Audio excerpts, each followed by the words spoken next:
Hello, folks. This is the Radical Man, and it is only the second time I'm actually doing a live webcam. And my title really says it all. But my point is, why is it that pastors and evangelists only write books for finances? And the reason why I'm bringing that up is because even though they do that, and I have noticed an evangelist doing what I'm going to show you right now. Um, if you haven't heard of a guy, of an evangelist, he used to be a pastor. His name is Lance Wall now, and he always, when he talks on his broadcast, like I'm talking on my broadcast right now, he always mentions about My Pillow and the Mike Lindell products that he's got on the website of My Pillow. And even though I have bought some products from My Pillow, this is what I'm going to tell you right now. I really, even though I am preparing myself to go on full-time ministry, it doesn't mean that I'm going to be asking for donations, because I really don't want to do that. You know, Paul the Apostle didn't ask for donations. He was a tent maker. But for the benefit of the evangelists that I listen to, like a lot of times I do listen to Lance Wall now. I accept him to be a prophet over my life. But I'm going to show you something. This here is a shake that I prepared from Isogenics. See that?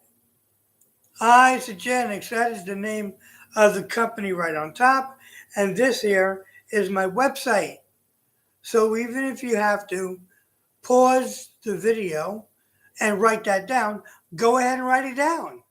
Go ahead. It's going to be good for you. When you decide to go on the catalog on Isogenics and buy some products, I would tell you, go right ahead. Go ahead. It's going to be great for you. Now, I'm not telling you that I'm not going to tell you that you have to make money with the company, but I'm just letting you know it is a possibility that you can. They leave the door open for you to do that. They don't mind sharing their profits with their customers / business builders. They don't mind. And I'm glad they don't. That's why I am building a business with them. And I am going to be using in the pin chat, if they do have one. I really don't even know if they do have one, but I'm going to figure that out so I can put my website link in on in the studio. I really have no idea how they do that. Maybe I will go on YouTube and find out how they do that, and I can learn. Even though I am you could say a special ed student, and I decided to use that for my benefit, because there are a lot of people out there that think that they are really smart because they used to go to regular classes in school. Not me. I was always in special ed. The only regular class that I actually went to is current events. And I don't think that I really did good in that class. So after they told me that if I want to, I can go back to my other class, and I do that. It was really no big deal, because they really taught the same subjects that the people in the regular classes taught their students. And that didn't really matter to me. But what really did matter to me is that my guidance counselor and the principal came to me, and they had my parents come down, and they told me, this is graduation year. You know that? And I said, yeah, I know that. And they said, well, because of your history of being left back, we're gonna have to let you know that if you decide that you want to graduate with this class, you're not going to get a regular diploma. You are going to get what we call a certificate of achievement. If you want a diploma, I mean, this is really a kicker. He said, if you want a real diploma, you're going to have to stay in school until you are 21. And I looked at them and I said, are you out of your ever living mind? You want me to stay in school until I'm 21? Oh, no, that's not going to work. No way there's no way it's going to work. So they left it alone, and I graduated with the class of June in '79. And even though I took my cap off and threw it in the air, signifying that I was now a high school graduate, I let it go. So not that I really don't want to go back to I don't want anybody to think that I'm going to. I don't want to get off the subject of what I was actually trying to do or want to do, but I just want to make sure that people understand that is what I want to really find out from pastors and from evangelists. Why do you have to write books and sell them so you can get finances? I don't want to do that. I want to invite people to come and check out isogenics. That's what I want to do. Now, why they don't want to do that, I have no idea.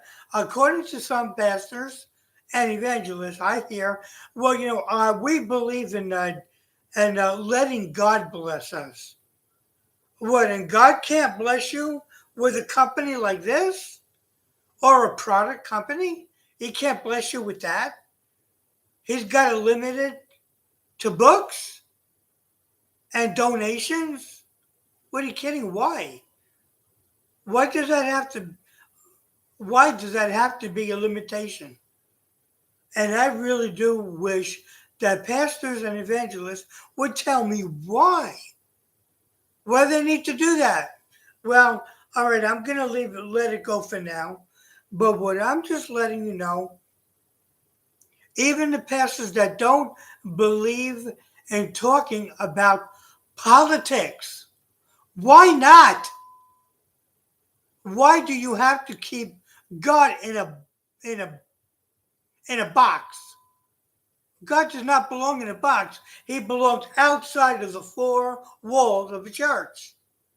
And why am I saying that? Because politics and religion is something that people, even in business, do not like to talk about. Why? I don't know. Maybe because they're afraid that they're going to lose their offerings. Maybe they will see people getting up out of the chair and walking out. Well, if that's what you want to do, I mean, to me, it's really no big deal, even though you really should know better. Because, you know what, I'm going to let you know something. It don't matter if you think that people are going to stay with you if you have what they call a difference of opinion. Well, I'm going to let you know something right now. And you better think about this real good, because God is not about opinions. This book is not about opinions. This book is about facts. Facts and facts only. You can't, you just can't, you can't run away from what the facts are. And hopefully the next time that I do another broadcast, and right now I'm uh, I'm a little bit over 10 minutes in this broadcast, or this live live broadcast. People need to think like me, and believe me, I I'm gonna get teeth. I can't wait. I am going to order another set of dentures from a company called Easy Box. I've seen them on YouTube, and I'm gonna watch them again and just and I really hope and I'm praying that the next time that I get dentures, I did try to get the men's dentures, and when I put them in my mouth that day, it just made me gag because it felt like it was going past the point that I wanted it to go. But what's going on, Madura House? Oh, but that's the Rifleman. Okay. Yes, I was watching Bonanza. Now I'm watching the Rifleman. Okay, now the biggest thing with this video is that I want pastors to understand that you need to broaden your audience, broaden it, as most people would say, broaden your horizons. No, it's easy to say, but is it really easy to do? For some people, I really don't know. You can try, and don't worry about if people decide that they want to get up and walk out. It really don't make a difference, because if you want to think about, if you want to think about the people in the congregation, if they get up and walk out because you are going to start talking politics, then let me remind you of something. Then just maybe those people were not sent by God. Hold on a second. I have excuse me. I have to get that. I want to get that off of the chair. I don't like that, so I'm gonna put it on my box there. Okay, now that is the way it stands. That's the way it stands for the moment, and I'm just letting you guys know that because I think it's important, and I do. I think it's important. Does it make a difference to other people? Well, maybe it does. Maybe that's why people in certain churches don't like to talk about it. The pastor that I was going, the church that I was going to, Church of the Harvest. I like Pastor Mike, but I haven't really heard him talk really a lot about about President Trump or the team. Now, does it really matter right now? I would say no, but it would be helpful if people understood why this country is doing so great now and why it wasn't under sleepy, crooked Joe. Well, think about that. So I'm going to sign off now. A little bit over 14 minutes this video is. So I'm going to stop the live stream and I'll talk to you guys later.